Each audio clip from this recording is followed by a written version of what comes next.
एक अकेला सब पे भारी 38 पता नहीं कौन कौन से दल को, जिनका कभी कोई मेंबर ऑफ पार्लियामेंट नहीं, जिनका कोई विधायक नहीं, इतना बड़ा भ्रष्टाचारी, जितना बड़ा कुकर्मी, जितना बड़ा नफरत फैलाने वाला नेता जिस दिन भारतीय जनता पार्टी ज्वाइन किया उस सबसे बड़ा स्वच्छ हो गया कि अमेरिकन व्हाइट हाउस की जो मीडिया की इंचार्ज है उसने ऑन रिकॉर्ड आके उसकी निंदा की और कहा कि इस तरह से ट्रोल नहीं होना चाहिए। हम संविधान के मानने वाले लोग हैं, हम भारतीय जनता पार्टी के एजेंडे पे चलने वाले लोग नहीं हैं और हमारे टैक्स के पैसे से ऐशो आराम कर रहे हैं तमाम नेता और जनता भूखे मर रही है, इसके बारे में कोई विचार करने वाला नहीं। तो मुद्दा ये होगा और नितिन गडकरी जैसा इंसान जो काम की बात करेगा उसको पार्लियामेंट्री बोर्ड से निकाल दिया जाएगा। इसलिए ये 20,000 करोड़ रुपया जो शेल कंपनी के माध्यम से अडानी ग्रुप में आया वो किसका है? तो मोदी जी।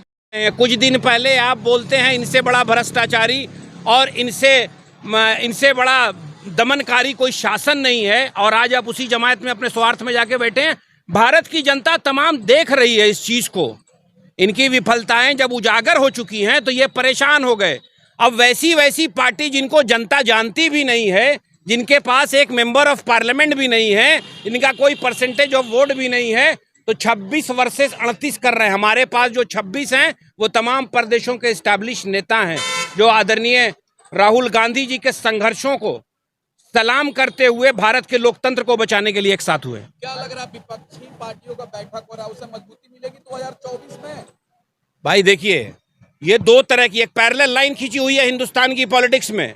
हमारे नेता ने बहुत पहले कह दिया था, एक जमायत ये विचारधारा की लड़ाई है, एक तरफ प्रेम है, करुणा है, एक तरफ नफरत है, अहंकार है, एक तरफ है संविधान के प्रियम्बल की प्रस्तावना की वो बात, हम भारत के लोग, एक तरफ मैं की बात है जो अहंकारी तानाशाह बैठ के दमन कर रहा है। और हद तो तब हो गई पत्रकार महोदय, मुझे तो समझ में नहीं आता है। सम्मानित पद पर आदरणीय मोदी जी हमारे 140 करोड़ भारतवर्ष के प्रधानमंत्री हैं। 4 दिन पहले मध्य प्रदेश में क्या बोलते हैं, अजीत पवार जी के बारे में क्या बोलते हैं, 60,000 करोड़ का घोटाला, और 4 दिन के बाद उनको राजभवन में अभिनंदन करके डिप्टी सीएम बनाया जाता है, फाइनेंस मिनिस्ट्री देती है। आखिर राज क्या है मोदी जी? भारत की जनता इस मर्तबा तमाम सवाल पूछने वाली है। जिस तरह का दमन आप लोगों ने किया है, तमाम संस्थानों को कुचल दिया है, सवाल तो तब होंगे। और भारत के लोग एकजुट होके, ना आपके नफरत की राजनीति चलने वाली है, न जात की राजनीति चलने वाली है। इस मर्तबा भारत का नौजवान, किसान, पढ़ने लिखने वाला लड़का, हमारी माँ बहन तमाम अपने मुद्दों के सवाल करेंगे कि आपने 9 साल में हमारे लिए क्या किया। तो जाहिर सी बात है जब इस सवाल पूछा जाएगा मोदी जी से और जो उस तरफ उस गठबंधन में लोग हैं तो इनके पास कोई जवाब नहीं। अपना रिपोर्ट कार्ड पहले सबमिट करें, उसके बाद बात होगी। भाई तमाम भ्रष्टाचारी तो भारतीय जनता पार्टी की वॉशिंग मशीन में जो वॉशिंग पाउडर, पहले एक आता था पत्रकार महोदय वॉशिंग पाउडर निरमा, अब भारतीय जनता पार्टी के नाम से एक वॉशिंग पाउडर आया है हिंदुस्तान में। जितना बड़ा भ्रष्टाचारी, जितना बड़ा कुकर्मी, जितना बड़ा नफरत फैलाने वाला नेता जिस दिन भारतीय जनता पार्टी ज्वाइन किया उस सबसे बड़ा स्वच्छ हो गया। तो इसलिए अब तय करना है, भारत की जनता को सब देख रही है। जनता तो पूछ रही है, मोदी नहीं तो कौन? सुरक्षित है, महफूज है देश मोदी है तो। इस मामले का सुरक्षित है। इंटरनेशनल पॉलिसी में फेल्योर, जिस दिन भारतीय आदरणीय प्रधानमंत्री जी फ्रांस में थे, यूरोपियन यूनियन के पार्लियामेंट में ये डिस्कशन हो रहा था और पारित किया गया, सवाल किया गया।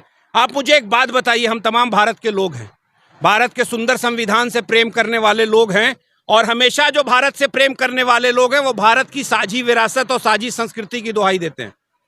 मणिपुर जल रहा है, हमारे भाई पता नहीं कितने 100 लोगों ने अपने जान की आहुति दे दी, हजारों मकान जल गए, लाखों लोग शरणार्थी बने हुए हैं, मगर देश का मुखिया एक शब्द नहीं बोल रहा है, वहां अपील भी नहीं कर रहे हैं कि शांति बहाल हो। तो भारत के लोग देख रहे हैं, इतने बेवकूफ थोड़ी हम हैं। क्या बोले लोग, अमेरिका जा रहे हैं, लंदन जा रहे हैं, वहाँ फ्रांस जा रहे हैं, आप क्या मतलब हर बात में मोदी जी बोलते रहे? सर 9 साल के इतिहास में पहली मर्तबा अमेरिका में 2 सवाल करने का मौका मिला एक पत्रकार को।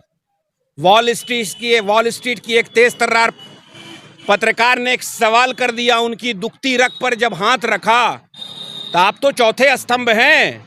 सवाल कुछ था, जवाब कुछ और था। ट्रोल आर्मी लग पड़ी ट्रोल करने के लिए और दुर्भाग्य है कि अमेरिकन व्हाइट हाउस की जो मीडिया की इंचार्ज है उसने ऑन रिकॉर्ड आके उसकी निंदा की और कहा कि इस तरह से ट्रोल नहीं होना चाहिए, वॉल स्ट्रीट के पत्रकार के समर्थन में खड़ी रही। सबरीना सिद्दीकी है, आप नाम तो देखिए पत्रकार का।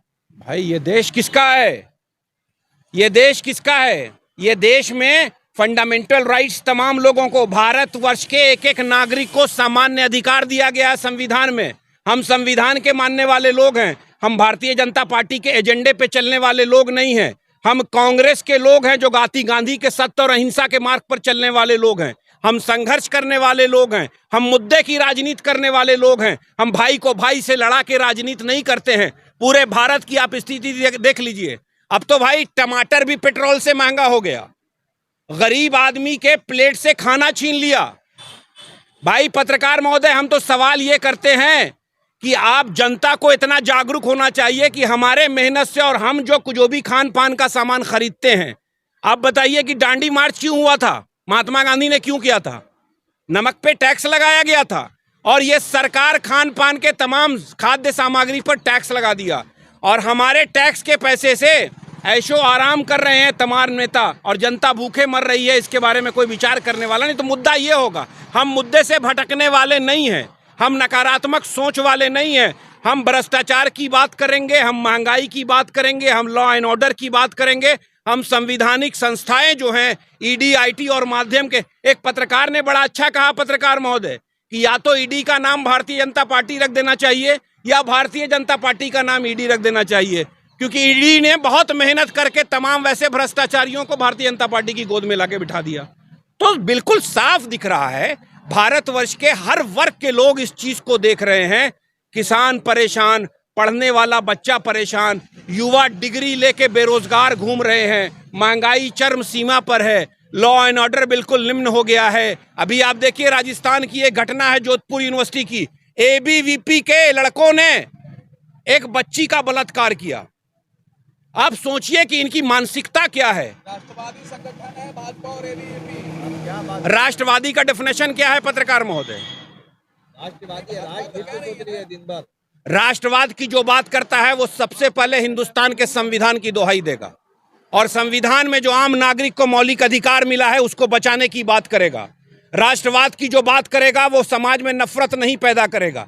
राष्ट्रवाद की जो बात करेगा वो हिंदुस्तान की गंगा जमनी तहजीब की दोहाई देगा। राष्ट्रवाद की जो बात करेगा वो हमेशा नारा देगा, हिंदू मुस्लिम सिख ईसाई आपस में है भाई भाई। जब समाज में शांति होगी तब देश भी शांत होगा, प्रदेश भी शांत होगा और राष्ट्रवाद भी रहेगा और संविधान भी बचेगा।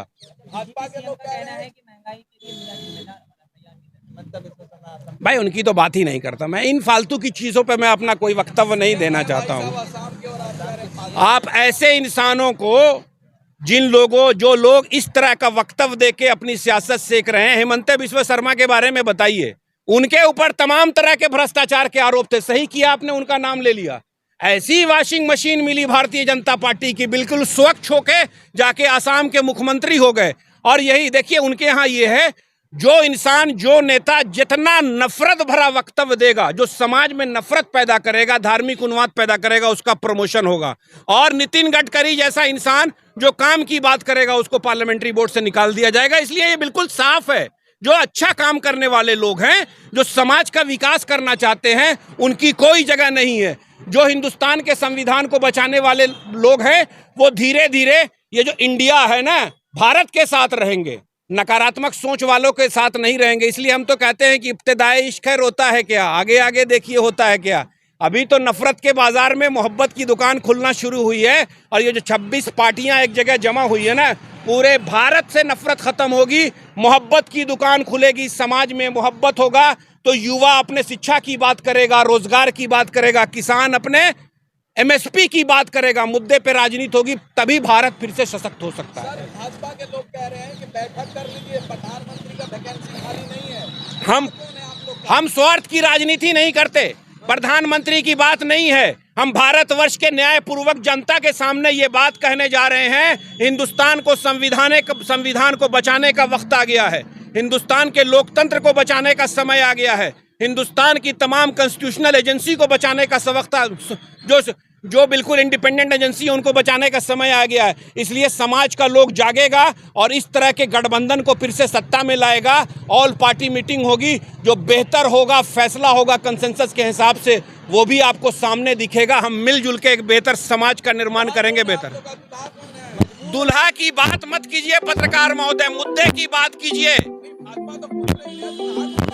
आप लोग देंगे, मोदी जी मजबूत सरकार वाले, आप लोग सरकार मजबूत सरकार बनाएंगे। कौन सी मजबूत? एक अकेला सब पे भारी 38 पता नहीं कौन कौन से दल को, जिनका कभी कोई मेंबर ऑफ पार्लियामेंट नहीं, जिनका कोई विधायक नहीं, जिनको 1% वोट भी नहीं मिला आज तक, उन सारे लोगों का नाम लिख के आज बता रहे हैं कि 38 पार्टियां हमारे साथ हैं, जिनको आप भी नहीं जानते होंगे। 38 पार्टियों का नाम आपको पता है पत्रकार महोदय, जो आज एनडीए की बैठक में है? नहीं, लिस्ट की बात मत कीजिए। जानते हैं उनके नेताओं को, पहचानते हैं शक्ल से?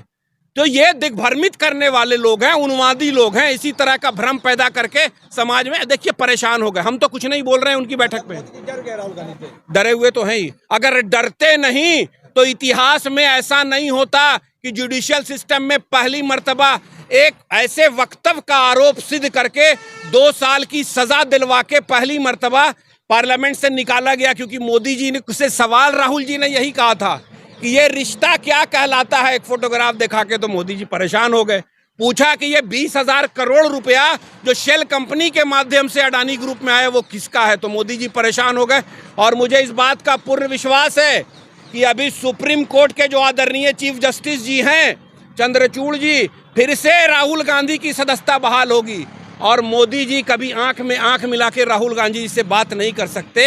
एक तरफ एक विजनरी लीडर है और एक तरफ टेलीप्रॉम्प्टर है, एक तरफ एक्सटेम्पोर बोलने वाला है, एक तरफ डाइवर्सिफाइड मुद्दे पर, जिस मुद्दे पर तमाम पत्रकारों को आज़ादी होती है कि हमारे नेता से सवाल करो, कैम्ब्रिज में सवाल करो या अमेरिका में सवाल करो या हिंदुस्तान में सवाल करो। एक तरफ हमारे प्रधानमंत्री हैं जिन्होंने आज तक कभी प्रेस वार्ता नहीं किया। तो आपको तय करना है।